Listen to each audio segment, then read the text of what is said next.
দুর্গাপুর কোকোবেন থানার অন্তর্গত Gammon bridge সংলগ্ন ডিপিএল এলাকায় বাঁকুড়া আশুরিয়া হাট থেকে দুর্গাপুরের জেমুয়ার কয়েকজন বাসিন্দা গরু নিয়ে আসার সময় গাড়িটিকে আটকে গাড়ির সঙ্গে থাকা লোকেদের হেনস্থা মারধরের অভিযোগ উঠেছিল বিজেপির যুব নেতা পারিজাত গঙ্গোপাধ্যায় ও তার দলের লোকেদের বিরুদ্ধে। ঘটনাকে কেন্দ্র করে উত্তপ্ত হয়ে উঠেছিল দুর্গাপুরের রাজনীতির ময়দান।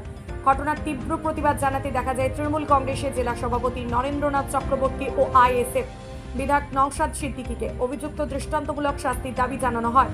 এছাড়া পুলিশ কমিশনার সুনীল চৌধুরী সাংবাদিক সম্মেলন করে পরিষ্কার জানিয়ে দিয়েছিলেন অভিযুক্তদের বিরুদ্ধে আইন মাফিক ব্যবস্থা নেওয়া হবে। এরপরই শুরু হয় পুলিশের ধরপাকড়।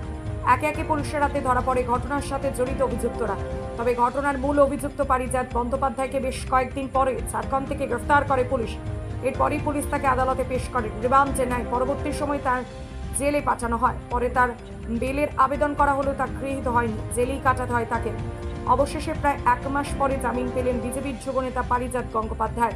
এদিন দীর্ঘ শুনানির পর মহামান্য আদালত তাকে জামিনে মঞ্জুর করে। পারিজাত বাবু আইনজীবী পার্থ হাটি বলেন, সম্পূর্ণ মিথ্যাভাবে পারিজাত বাবুকে আটক করা হয়েছিল। বিরোধী রাজনীতি করে বলেই মিথ্যা অভিযোগ এনেছিল বাদীপক্ষ। পারিজাত বাবু ভবিষ্যতে নির্দোষ বলে প্রমাণিত হবেন। এদিন বিজেপির যুবকর্মীরা ফুলের মালা পরিয়ে স্বাগত জানায় পারিজাত বন্দ্যোপাধ্যায়কে।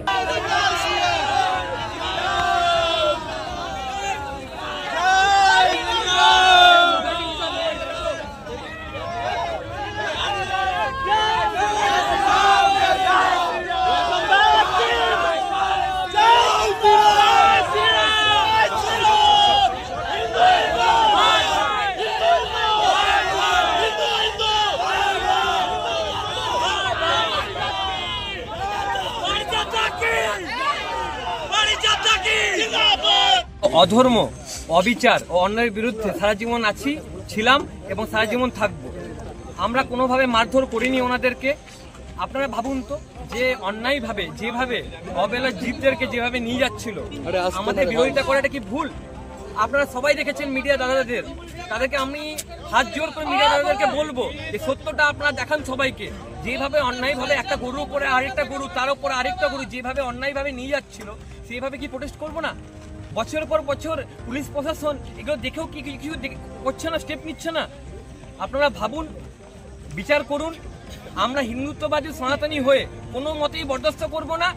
যদি আবার জেলে যেতে হয় আবার যাব, কিন্তু কোন রকম ভাবে কোনো গরু পার হতে দেবো না। হিন্দু হিন্দু হিন্দু হিন্দু হিন্দু হিন্দু। আরেকটা কথা আমি বলবো আপনাদের মাধ্যম দিয়ে তৃণমূলের নেতৃত্ববৃন্দদেরকে, যে কষ্টটা আমি পেলাম বা যে কষ্টটা আমার ঘরের লোক পেল বা আমার বন্ধু বান্ধবরা পেল, এরকম যেন আমি আপনাদের মাধ্যমে তৃণমূলের নেতৃত্ববৃন্দদেরকে বলবো যে যারা আমাকে এই কষ্টটা দিলেন, আমার পরিবারকে দিলেন বা আমার বন্ধু বান্ধবদেরকে দিলেন, সৎ পথে থেকেও যে কষ্টটা পেলাম, ভগবান যেন এমনি কষ্ট যেন আমার শত্রুরাও না পায়, এমনি কষ্ট আমরা কোনোদিনও কাউকে দেবো না। এবং তৃণমূলের হিন্দু বা সিপিএম এর হিন্দু বা কংগ্রেসের হিন্দু বলে নয়, প্রত্যেকটা সনাতনীদেরকে আমরা বলছি, গোমাতা হচ্ছে আমাদের সেন্টিমেন্ট। কোনো রকম ভাবে কোনো কম্প্রোমাইজ হবে না। পার্টি যার যার, কিন্তু গোমাতা যেখানে কথা উঠবে সেখানে সবাইকে আমাদের একসঙ্গে হয়ে লড়তে হবে। এবং যেখানে অবিচার হবে, যেখানে অন্যায় হবে এবং যেখানে ধর্মের সংকট হবে, সেখানে আমরা সবাই মিলে একসঙ্গে প্রোটেস্ট করবো।